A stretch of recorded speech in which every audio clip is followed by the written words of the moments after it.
Hoy tenemos a Mario Golab, abogado e ingeniero experto en propiedad intelectual.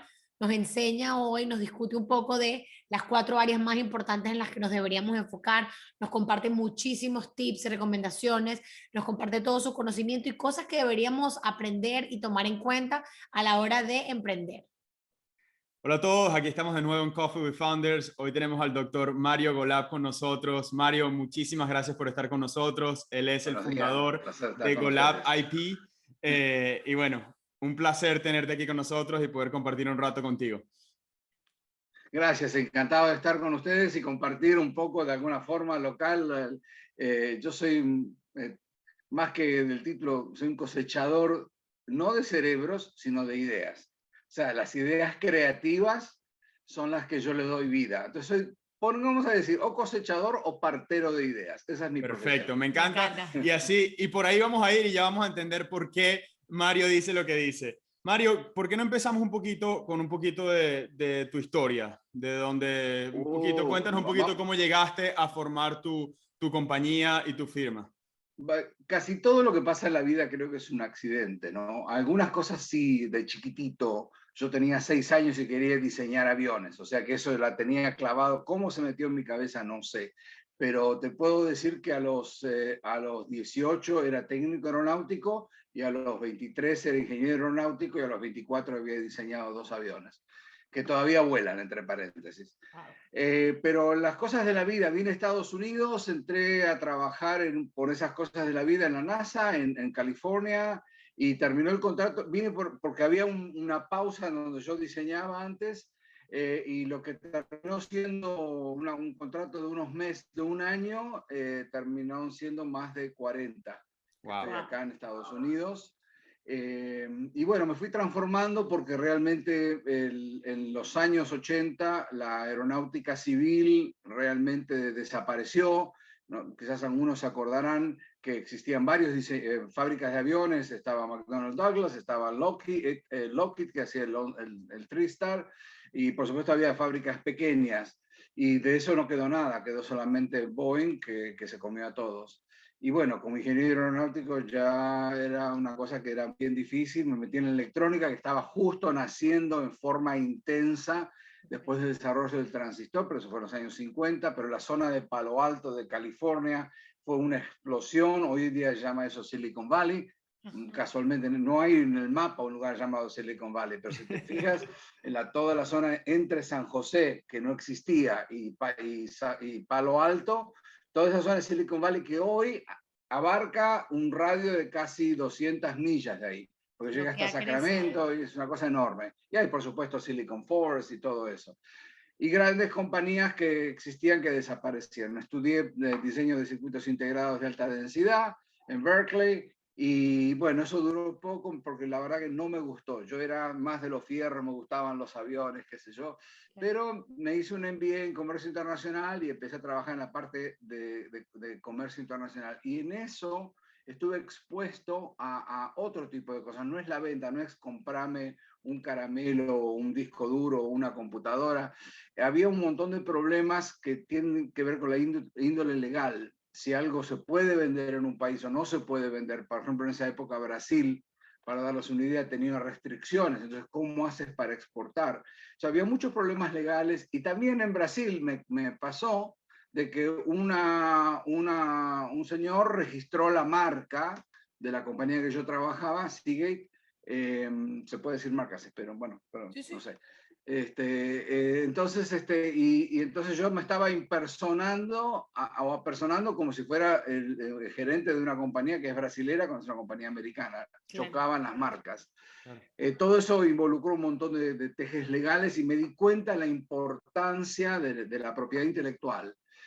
Con el tiempo, también los avatares, las compañías que subían de 0 a 1.000, 2.000, 3.000 millones de dólares en 3, 4 años y de 7.000 millones a 0 en un año.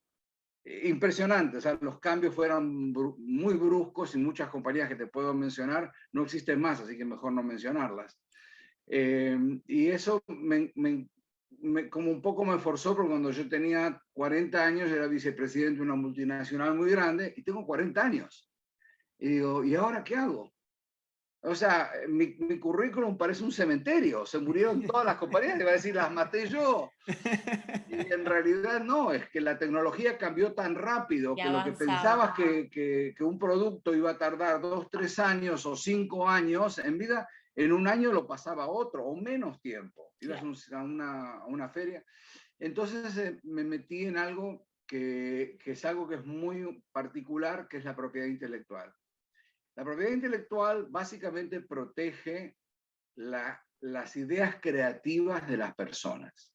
Es algo que es fantástico porque no distingue entre ricos ni pobres, ni educados ni no educados. Todo el mundo que tiene capacidad de crear puede crear, pero tienes que tener la capacidad de crear. O sea, yo no puedo componer una canción, más aún ni siquiera la puedo cantar, me encanta la música, pero bueno, es un desastre. Pero sí aprecio, hay compositores y hay cantores, no es lo mismo ser uno que lo otro. En algunos casos se combinan, pero no es muy común. Muchos de los grandes y famosos cantores tienen compositores de otros países, o sea, que no son ellos, no son la misma persona. Claro. También en el área en la parte comercial, una marca haciendo la identidad comercial de algo, que vas por el mundo y te reconocen por la marca. Claro. Y el último elixir de todos es la patente, porque la patente es una cosa muy sofisticada, es muy litigada, te da un monopolio mundial, bueno, por país, y la gente que quiere eso, estás hablando de inversiones monstruosas, juicios de miles de millones de dólares, te digo, así, para tirar uno que hubo un veredicto de 11.000 millones de dólares por violar una patente. O sea, estamos hablando de cosas descomunales. Estamos en este momento en una época de la pandemia. Imagínate las discusiones que hay entre países. No, yo quiero la fórmula, cómo hacerlo, porque quiero hacer mi propia vacuna, no quiero pagarte o lo que sea. Claro. Y todo cuéntanos eso. Mario, perdón, cuéntanos un poquito acerca de las industrias específicas en las que tú te has estado enfocando o cuáles son las industrias específicas que te han contactado a ti para que tú los ayudes con todos estos servicios de propiedad intelectual, porque nosotros esa fue una de las razones por la que queríamos traerte. Parece un tema tan importante Sí. que pasa por alto, a veces por desconocimiento, a veces por pensar que más adelante se necesita. Cuéntanos un poquito de con qué industrias específicas has trabajado y qué otra industria piensas que de repente es muy necesario que vea este componente. Sí, bueno, mi área, como te dije, mi área era ingeniería aeronáutica y electrónica, entonces estas son las áreas de foco, pero también la parte de negocios. Hay patentes de negocios, patentes, métodos de negocios, todavía existen. Y eso es lo que yo asesoro más que nada en esas tres áreas. Pero eso incluye, por ejemplo, ahora que vino el COVID-19, trabajé con varios casos de métodos de crear cierto tipo de tratamientos antivirales y antibacterianos para proteger a la población, porque la gente, habiendo un problema, siempre se les ocurre una solución a ese problema. Claro. Entonces, pero yo también hago mucho la parte marcaria, o sea, el registro de marcas. Cuando una empresa comienza, lo primero que quiere hacer es como está una pareja que está gestando un niño y está pensando en qué nombre le ponemos, porque ese nombre te va a afectar el resto de la vida. Claro. Si le ponemos Orlando, le ponemos Bárbara, le ponemos José y María. Son nombres que te van a afectar. Entonces, eso es muy importante. Y no te creas que es tan fácil poner un nombre, porque No, el nombre tiene que ser único, sí. único en todo Estados Unidos. O sea que no es algo tan sencillo de hacer. Sí. Claro, y creo que nosotros como emprendedores, pues uno pasa por eso, ¿no? Y creo que toda persona que empieza una marca pasa por ese proceso y más o menos, pero creo que es algo desconocido y es algo más complicado de lo que uno cree. Entonces, Mucho no sé más. si, porque uno, claro, uno dice, se me ocurrió un nombre y esto es perfecto. Y después vas a buscar ahí registrarlo. No puedo hacer este nombre. Entonces, pero hay varios componentes que son muy difíciles a veces de entender para uno, porque es un tema que uno no maneja en el día a día y que uno escucha, sí, Mario tiene la patente para esta idea que hizo y tiene millones de dólares, pero en verdad uno no entiende qué va detrás de eso y qué significa una patente. Entonces, no sé si nos puedes explicar un poquito la diferencia entre patente, derecho de autor y esos componentes para entender un poquito más de una manera sencilla a nosotros que no entendemos mucho ese tema. Perfecto. Mira, todo lo que es producto de la creatividad humana es propiedad intelectual. ¿ok? O sea, es bien sencillo, es algo que nosotros, la sociedad decidió dar un título de propiedad a esa creación. Cuando la creación es artística, esculturas, una coreografía, una música, un cuadro, todo lo que es artístico, a eso lo llamamos derecho de autor, copyright, ¿ok? Cuando es algo es la identidad comercial, el nombre, en este caso por ejemplo Golab IP, o por ejemplo, mira, acá tenés el logo si no se alcanzan a ver, que es mi diseño, que muestra que de la cabeza de una persona nacen ideas y tira frutos, 4 frutos. Uno es derecho de autor, el otro son marcas, la otra son patentes, y el cuarto, que no se ve porque es un secreto industrial y comercial. Ah, perfecto. Me encantan estos secretos detrás de la marca. Son esas 4 cosas. Bueno, está la creatividad.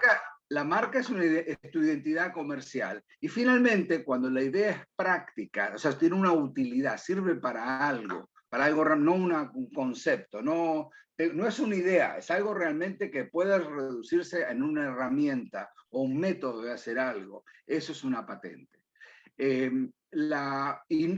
Son áreas que no se cruzan, o sea, a veces tú tienes una patente, no tienes una patente sobre la música, puedes tener una patente sobre el instrumento. La composición no tiene patente, tiene derecho de autor. El nombre comercial no tiene ni derecho de autor, ni tiene, o sea, un lema, un logo, algo que es artístico, parecería artístico, es una marca, si lo usas comercialmente. Si lo usas en un cuadro en tu casa, ahí tienes derecho de autor, pero no tiene ningún valor comercial. Eso es en síntesis, y por supuesto el cuarto que le dije, el secreto industrial. ¿Cómo haces tu programa? ¿Cómo haces para lidiar con cosas? Un proceso de cómo fabricas algo, tu lista de clientes. Esos son secretos industriales, lo proteges con contratos. Okay. Eso básicamente en nutshell, como disculpa. Sí, en a nutshell, creo que esa expresión no tiene una forma traducción. sucinta, eso es lo que es la propiedad intelectual. Claro. En este país es bien restringido. Por ejemplo, para manejar patentes tú tienes que ser científico y abogado. Si no, no puedes ni siquiera calificar para el examen. O sea, hay en total, mi número de registro por ejemplo, es 46.490, pero hay menos de 30.000 abogados de patente en todo Estados Unidos. Imagínate. Aunque hay más de 1.200.000 abogados, solamente aproximadamente 30.000 pueden hacer patentes. Wow. Porque necesitas ambos conocimientos. Es tan sofisticado y tan costoso porque tienes que entender exactamente lo que estás haciendo. Y la gente se especializa, las personas se especializan, los que van a hacer, por ejemplo, derecho de autor, solamente hacen una cosa. Yo hice mi doctorado en jurisprudencia y mi postdoctorado en propiedad intelectual. Entonces, abarqué lo máximo que pude porque, claro, fui con una edad más avanzada a estudiar y quería saber de todo, ¿no? Yo, sí. También vienen tus genes. Desde muy niño ya tenías esa idea y esa cabeza de entender más las cosas. Me gustó. Soy muy curioso, esa es la verdad. Y en esa curiosidad uno va como una esponja. ¿No es cierto? Como ustedes aprendí a tocar un poquito el cuatro, cambur, pintón. Claro que sí. Mario, y cuéntanos un poco en el tema de las industrias, porque muchas veces, y uno se imagina derechos de autor y un cantante, es el ejemplo que uno desde el otro lado solo se imagina. Entonces, pero ¿qué otras industrias que uno de repente no sabe que están ocupadas, que de repente tú dices, ok, aquí también se puede usar este tipo de patente, este tipo de trademarks y todo eso? Todas las 3 cosas o 4 cosas que te dije se mezclan. Tú tienes un restaurante, tú pones música, porque pones la radio. Ahí estás usando el derecho de autor de alguien. Tienes que pagar un derecho, una licencia. Si tú pones en tu website, tú pones una música de background, o en tu teléfono, cuando alguien llama y tú pones una música de background, tienes que tener una licencia. O sea, imagínate, o sea, que no es solamente tener el derecho, sino cómo lo usas, lo puedes vender. Los sonidos de Windows cuando se abre son una marca, igual que NBC, los 3 puntos de NBC. O sea, se utilizan de muchas maneras para identificar, aunque es un sonido, también se usa como marca. O sea, no es algo tan sencillo. En las industrias es así, mira, La, decidir si patentar o registrar o mantenerlo secreto es una de las decisiones más difíciles que hay, porque tiene que ver con el capital que tengas para protegerlo y para defenderlo.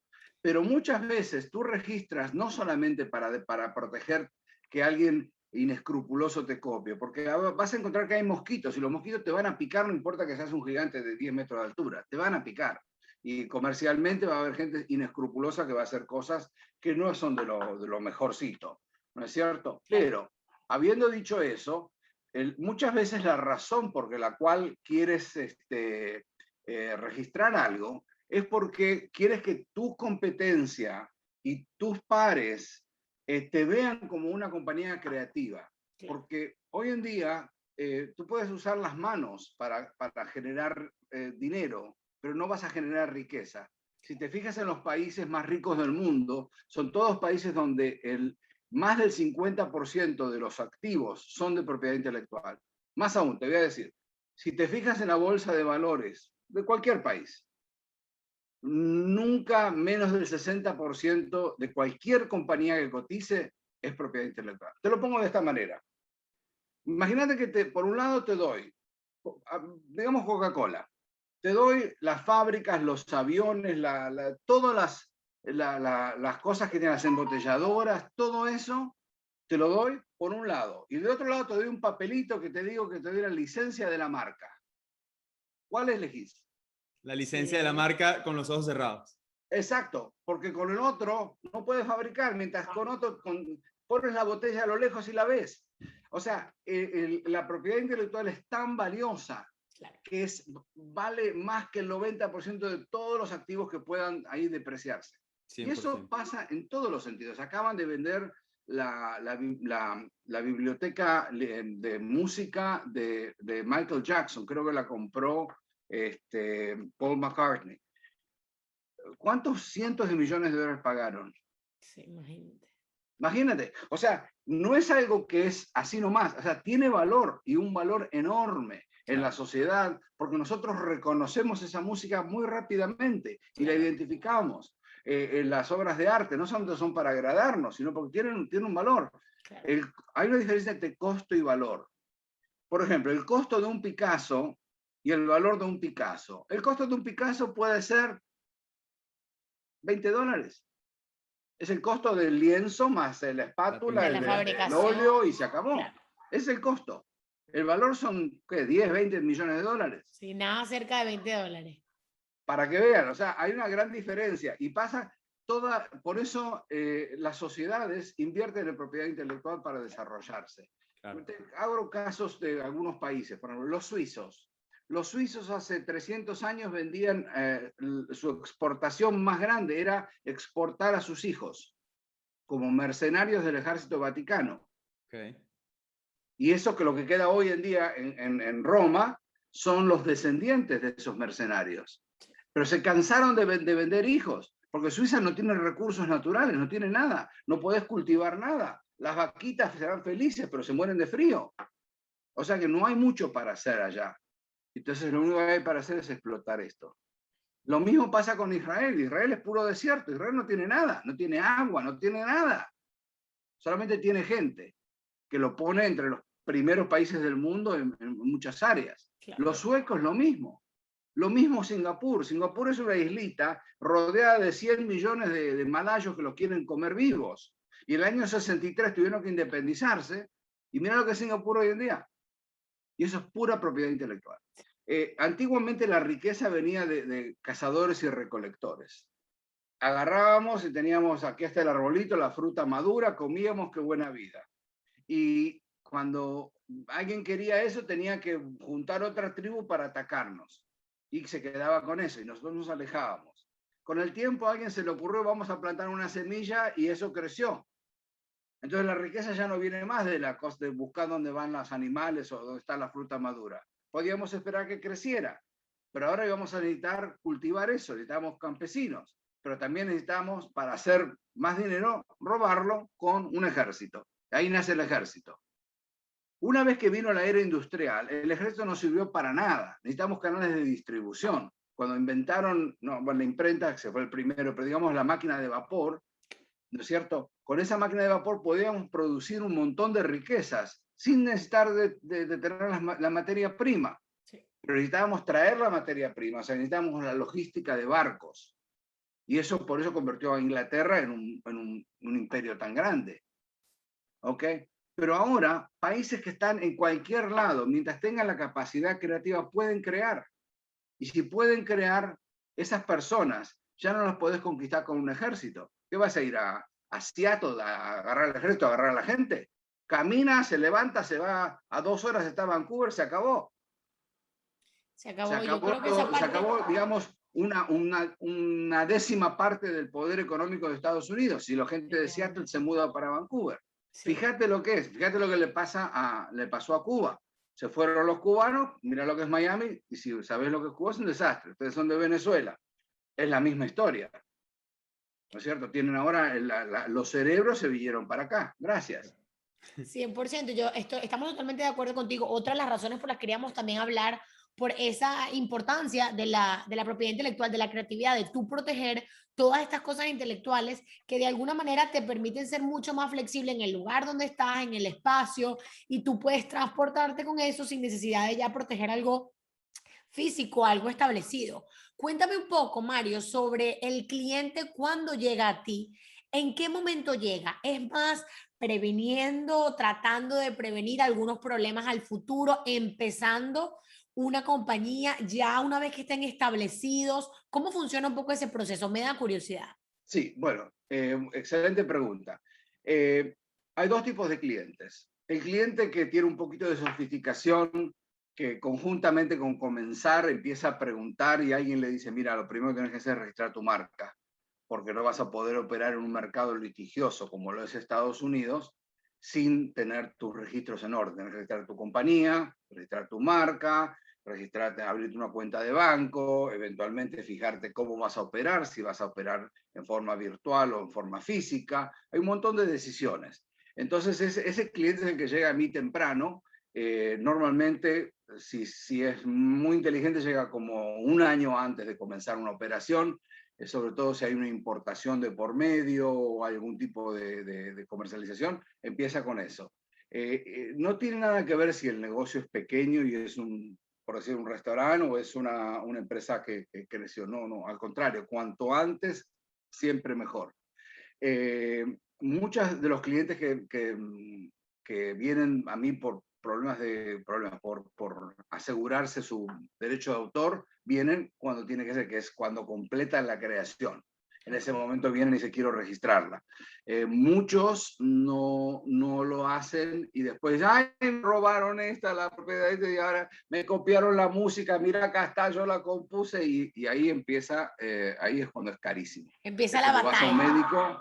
un médico con un resfrío o vas con un cáncer galopante que te estás ¿viste? No queda mucho por hacer.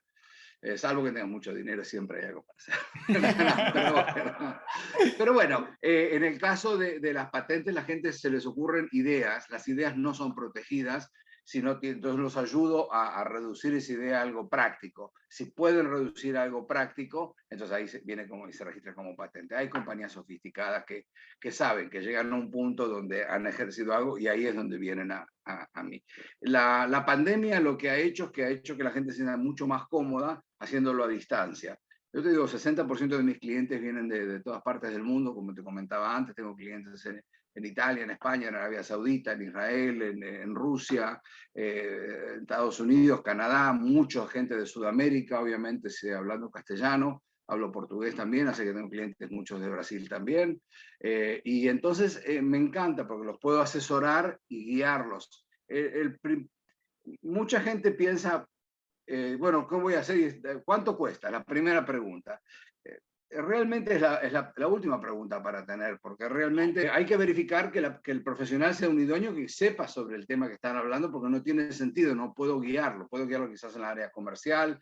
Yo tengo 10 años de comercio internacional, entonces en algo entiendo de ese tema, pero no sobre todos los temas. Si alguien quiere un fármaco, no es mi área, pero yo trabajo con mi colega que fue profesor de biología molecular durante 30 años en Harvard y estudiamos juntos, entonces nos complementamos muy bien.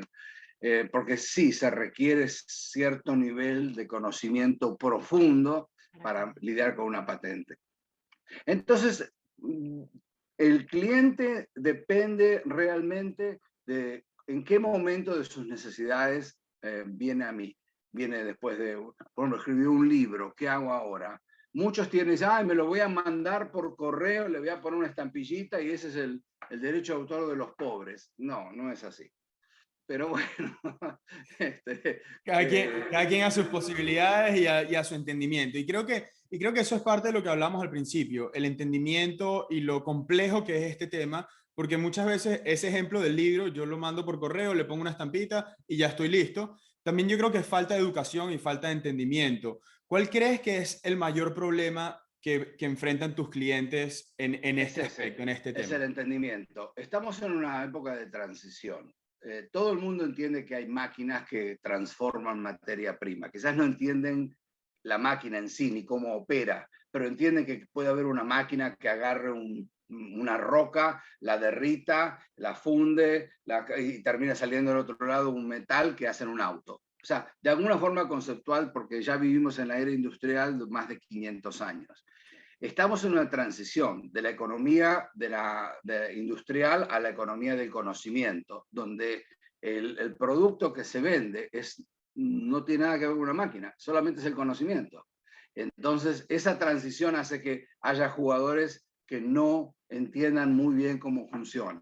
Y eso es normal. Por eso parte de mi trabajo es la docencia, de explicarles y guiarlos para que entiendan exactamente en dónde va cada cosa y entender el proceso. Por ejemplo, los procesos de registro son procesos muy económicos, digamos hablando, y los procesos de litigio son absolutamente ridículamente caros. Y a veces el proceso de registro, como decía antes, no tiene tanto que ver con la defensa, sino con valorar, mirá las medallas que tengo. O sea, no vayamos a la guerra porque yo soy una compañía innovadora, y eso es lo que va a valer. Y cuando alguien me va a comprar el día de mañana, digamos que sea el objetivo, lo que llamo un exit, esa compañía va a valer por la creatividad y no por lo que tiene. O sea, si te pones a pensar en los unicornios, son compañías de más de $1.000 millones que existen en la bolsa o afuera de la bolsa, compañías como Mobileye o otras compañías de ese tipo. Mobileye, en su momento que se vendió WhatsApp, ¿cuánto pagó Facebook? $16.000 millones. Sí. ¿Okay? Es un unicornio. Eso es simplemente porque la parte creativa que estaba ahí. Claro. No era la primera, pero eso es lo que está pasando. Entonces, independientemente si alguien los copia, es mejorar y crear y trabajar sobre lo de uno. Eso es muy importante. Incluso aquí mismo, en una pequeña ciudad como Coral Gables, como Miami, porque Miami también en el contexto de Estados Unidos o global es algo muy pequeño. Hay compañías muy creativas y se abocan a eso y se invierten mucho en desarrollar la propiedad intelectual en las compañías sofisticadas. Pero en el individuo muchas veces se amedrenta, se asusta, porque dice, ay, estoy peleando contra un gigante, ¿no? Un monstruo, sí, algo muy grande. Monstruo, un ogro que me puede comer. Y no es así. La creatividad no viene nunca de una compañía. Una compañía no puede crear. O sea, un objeto no crea. El ser humano crea. Claro, un individuo. Y entonces siempre se registra a nombre de una persona. Claro. O dos. Cuando empieza más de eso, ya empiezan a poner al esposo, a la abuelita, al amante, a esto. Ahí se jodió todo. Aquí todo se empieza a poner un poquito más complicado. Mario, tocaste Coral Gables, tocaste la parte local y eso me hace hacerte la siguiente pregunta.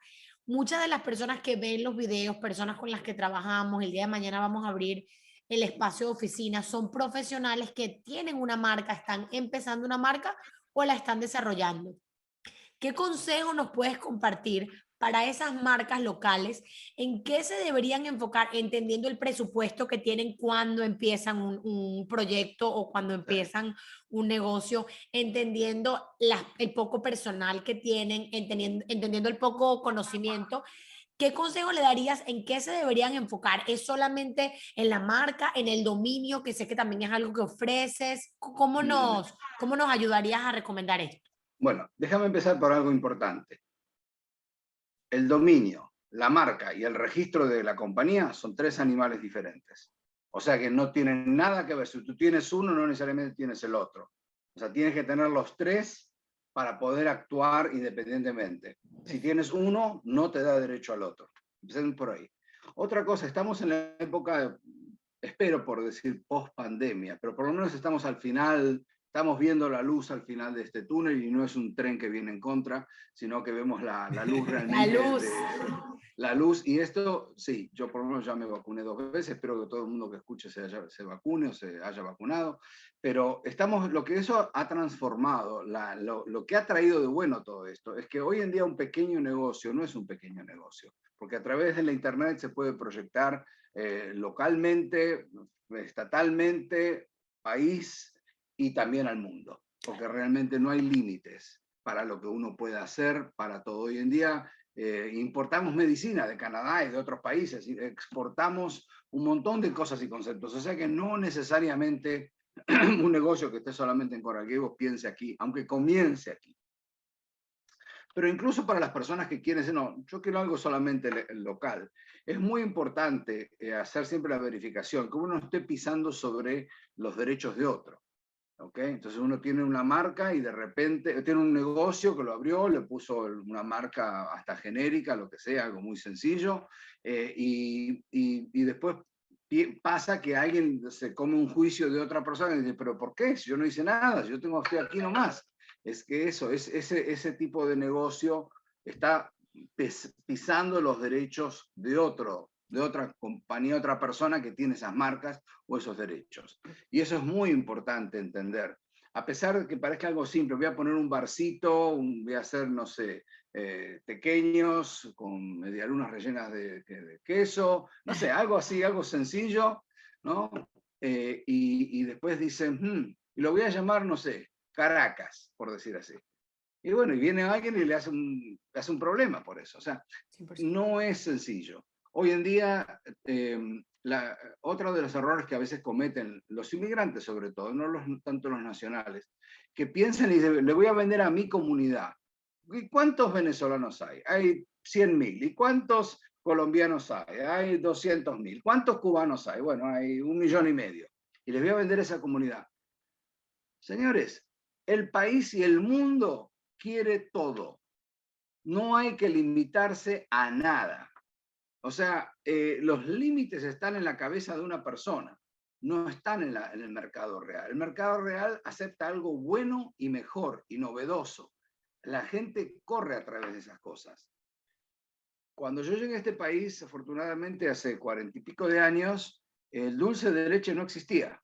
Más aún, yo lo llevé a mis compañeros de trabajo en su época y decían que era muy dulce.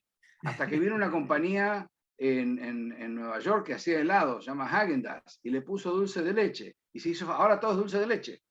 ¡Qué bárbaro! Ahora sí no es No tan dulce. arequipe, no manjar blanco, no manjar, no como dice cajeta que dicen los mexicanos, no, dulce de leche. Impresionante. No, y cómo se adaptó al mercado y ahora está en todos lados y como dice Orlando, ahora no es tan dulce. Ya es como se vaya adaptando y como Así haya sido es. introducido. Así es. Y entonces, todos los productos que pensamos que son étnicos no lo son. O sea, a nadie le piensa, me voy a comer unos tacos. ¿Qué? Tengo que ir a un restaurante mexicano. En cualquier lado compres, en el supermercado compres tortillas. En cualquier lado. No, ni siquiera es un producto extranjero. Es parte de la fibra. Toma tiempo llegar. Un bagel. ¿De dónde piensas que vienen los bagels?